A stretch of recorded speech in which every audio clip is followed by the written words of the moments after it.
আচ্ছা আল্লাহ তাআলা এই কথা জিবরাইল এসে আমার বাবা সত্যপীরকে খবর জানালো। হাই তোরে আল্লাহর হুকুম হয়েছে ফকির সাহেব, ওরে কালকেই তোমায় যেতে হবে ওই বিরাট শহরে জমিদারের বাড়ি ভিক্ষা করতে হয়।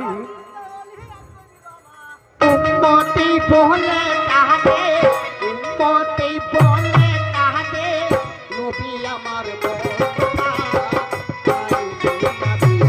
সোনার মদিনা,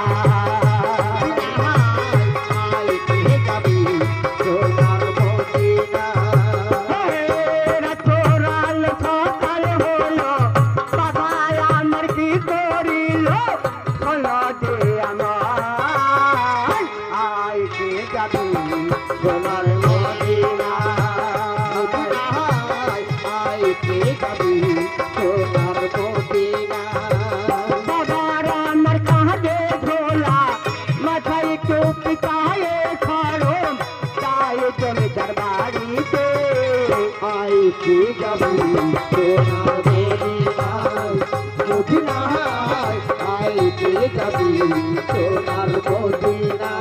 তেমনই অহংকারী ছিল ওই জমিদার।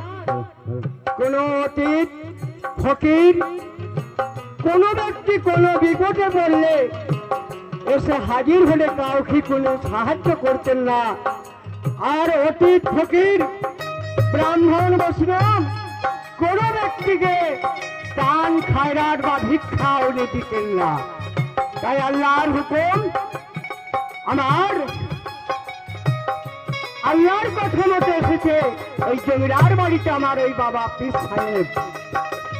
তাই এসে উনি সওয়াল দিলেন যে আল্লাহ মঙ্গল করবে মা, আমাকে কিছু ভিক্ষা দেবেন। 3 দিনের উপবাসিত।